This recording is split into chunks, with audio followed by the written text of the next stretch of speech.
आकाश के 9 लाख के कर्ज का सच आया सामने। रिया ने क्यों छोड़ा तेजस का बंगला? जानिए उड़ने की आशा में कैसे एक सच ने सभी रिश्तों को हिला दिया। टीवी सीरियल उड़ने की आशा के एपिसोड में इस बार एक ऐसा तूफान आया है जिसने पूरी देशमुख फैमिली की नींद हिला दी है। अगर आपने पहले एपिसोड देखे हैं तो आप जानते ही होंगे कि तेजस, जो हमेशा अपनी परेशानी छिपाता रहा है, एक ऐसे कर्ज के जाल में फंसा है जो उसे और उसके परिवार को तबाह करने वाला है।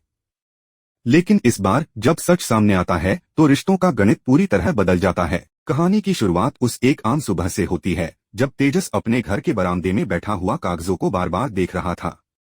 उसकी आंखों में बेबसी थी, माथे पर पसीने की बूंदें थीं और दिल में डर। इसी दौरान आकाश, जो हमेशा तेजस का साथी रहा है, उसे देखता है और पूछता है, भाई तू इतना परेशान क्यों है? सब ठीक तो है न? तेजस थोड़ा झिझकते हुए कहता है, कुछ नहीं यार, बस प्रॉपर्टी का पेमेंट क्लियर करना है, थोड़ा टाइम चाहिए। आकाश हंसते हुए जवाब देता है, तू तो हमेशा टेंशन में रहता है भाई, मैं हूं ना तेरे साथ, सब कुछ ठीक हो जाएगा। लेकिन यह बात यहीं खत्म नहीं होती। अचानक सचिन और परेश भी वहां आते हैं और मजाक करते हुए लोन की बात छेड़ देते हैं। आकाश, जो पहले ही बहुत घबराया हुआ था, बिना सोचे समझे बोल पड़ता है, तेजस भाई, तू तो अभी तक मेरे दिए हुए 9 लाख का लोन भी नहीं चुका पाया और अब तू 2 करोड़ का लोन कैसे चुकाएगा? और घर बेचने की बात कर रहा है। आकाश का यह बयान जैसे बर्फ की तरह ठंडा पड़ गया और पल भर में माहौल में तनाव भर गया। सभी की नजरें तेजस पर टिक गईं। रिया, जो अब तक चुप थी, यह सब सुनकर वहीं रुक गई और उसके चेहरे का रंग उड़ गया। वह धीरे धीरे बाहर आई और आकाश की ओर देखा। उसकी आंखों में सवालों की आग थी। क्या कहा तुमने आकाश? रिया ने गुस्से से पूछा। तुमने तेजस को 9 लाख दिए थे और तुमने यह बात मुझसे छुपाई। आकाश के पास कोई जवाब नहीं था, वो बस हकलाते हुए कहता है, रिया सुनो, बात कुछ और थी। लेकिन रिया ने उसकी बात काट दी और कहा, बात कुछ और नहीं थी आकाश, तुम दोनों ने मिलकर मुझे बेवकूफ बनाया। तेजस की मदद करना गलत नहीं था, लेकिन उसे छुपाना धोखा है। तेजस, जो अब तक चुप था, बीच में आता है, रिया मेरी गलती थी।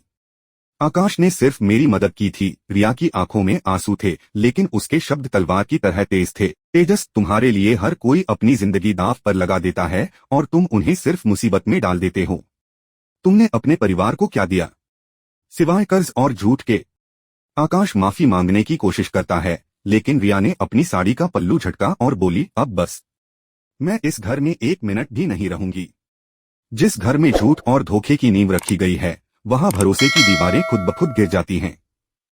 रिया ने अपना बैग उठाया और तेजस के बंगले से बाहर निकल गई।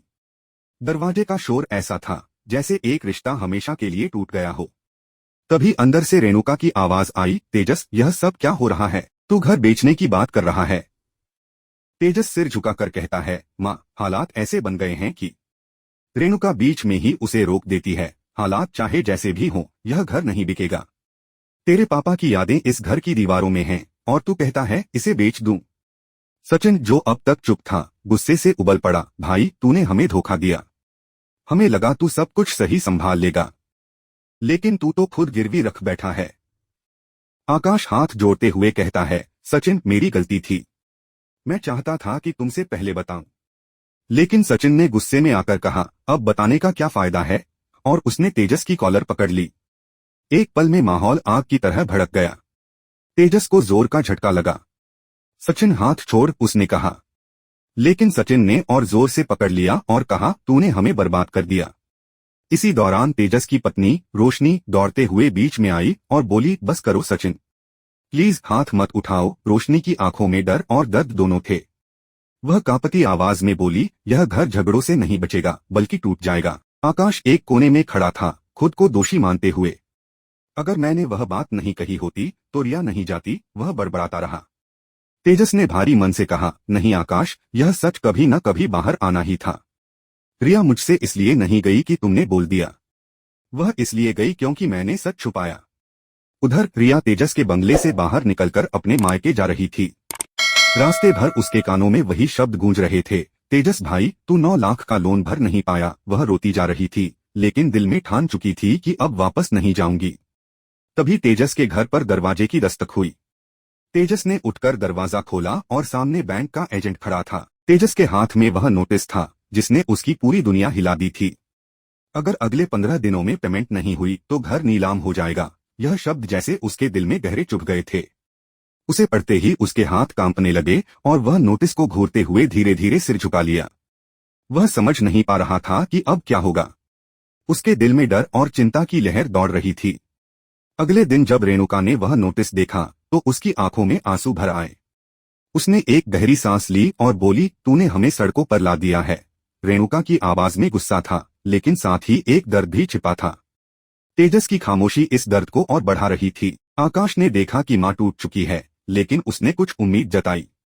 माँ, मैं कुछ करूंगा, उसने कहा। मेरा एक जानकार है, वह शायद हमारी मदद कर सके। लेकिन सचिन इस स्थिति को देखकर पूरी तरह टूट चुका था। उसकी आंखों में हार और निराशा की गहरी छाया थी। अब कुछ नहीं हो सकता, उसने कहा। यह घर गया। लेकिन रोशनी ने सभी को उम्मीद दिलाने की कोशिश की। अभी उम्मीद बाकी है, उसने कहा। अगर हम सब साथ रहें तो शायद कोई रास्ता निकल आए। तेजस ने उसकी बातों पर ध्यान दिया और पहली बार उसकी आंखों में देखा। उसने धीरे से कहा, अगर तुम साथ हो तो मुझे अब भी भरोसा है। इस समय अचानक आकाश का फोन बजा। रिया का फोन था। आकाश ने फोन उठाया और रिया की आवाज आई। मैं वापस नहीं आऊंगी, रिया बोली, लेकिन एक बात बताने आई हूँ। आकाश ने फोन में उसकी बात सुनी और रिया ने जो बताया वह एक बड़ा झटका था। तेजस का बंगला सिर्फ बैंक का नहीं बल्कि एक प्राइवेट फाइनेंसर का भी कर्ज है। कुल 2 करोड़। यह सुनकर आकाश के हाथ से फोन गिर गया। उसकी आंखों में पूरी तरह से हताशा और उलझन का भाव था। सब चौंक गए और तेजस सिर पकड़कर बैठ गया। रेणुका घबराकर बोली, अब तो भगवान ही बचाएगा। रिया के बंगले छोड़ने के बाद देशमुख परिवार में एक गहरी चुप्पी छा गई। घर की दीवारों में वह रौनक और ऊर्जा अब कहीं खो गई थी। रेणुका बार बार तेजस से पूछती, कब तक यह झूठ छुपाते रहोगे? लेकिन तेजस बस चुप रहता। उसकी खामोशी ने ही सभी को और निराश किया। इस बीच सचिन और सायली ने तय किया कि वे रिया को वापस घर लाकर ही रहेंगे। सायली ने कहा, रिया गलत नहीं है, लेकिन उसे सच्चाई जाननी चाहिए। अगर हमने कोशिश नहीं की तो यह रिश्ता हमेशा के लिए खत्म हो जाएगा। सचिन ने उसकी बात मानी और दोनों रिया को मनाने के लिए उसके मायके निकल पड़े। रिया के घर पहुंचकर सायली ने दरवाजा खटखटाया। रिया दरवाजे पर आई, लेकिन उसके चेहरे पर कोई चमक नहीं थी, सिर्फ गहरी निराशा और दर्द था। सायली ने धीरे से कहा, रिया, हमें बात करनी है। रिया ने ठंडे स्वर में कहा, बात करने के लिए अब कुछ नहीं बचा है। जिस घर में भरोसा ही नहीं रहा वहां लौटने का क्या मतलब? सचिन ने उसे समझाने की कोशिश की। रिया, हम जानते हैं कि तुम बहुत आहत हो, लेकिन आकाश का मकसद बुरा नहीं था। वह बस अपने भाई की मदद करना चाहता था।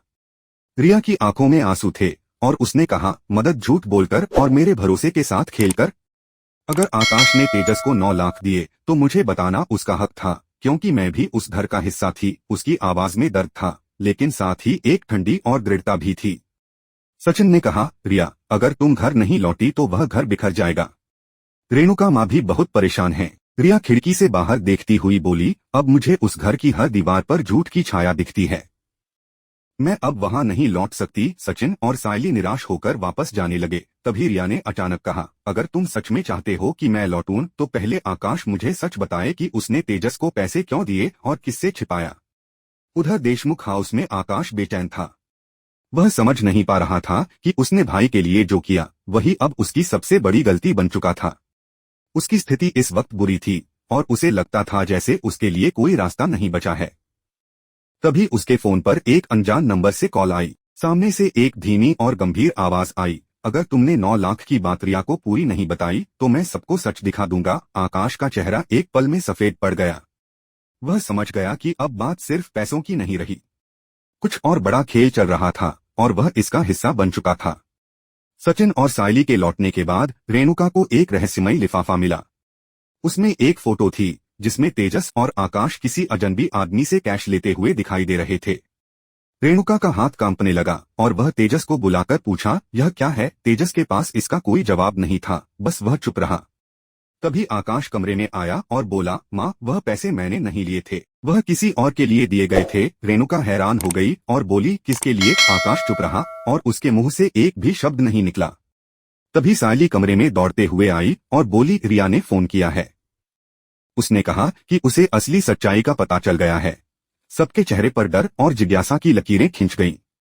रिया की आवाज फोन पर गूंज रही थी और वह बोली, आकाश ने 9 लाख तेजस को नहीं बल्कि किसी तीसरे इंसान को बचाने के लिए दिए थे, और वह इंसान अब हमारे बीच है। इस रहस्यमयी जानकारी ने सभी को हिलाकर रख दिया। अब सवाल उठता था कि वह तीसरा इंसान कौन था और क्यों आकाश ने उसे बचाने के लिए इतना बड़ा कदम उठाया था। इस रहस्य के हल होने के बिना देशमुख परिवार का भविष्य अब अंधेरे में था और हर किसी को डर था कि आने वाले समय में क्या होगा। क्या तेजस अपने परिवार के रिश्तों को बचा पाएगा? क्या वह अपने कर्जों को चुका पाएगा? जानिए आने वाले एपिसोड में।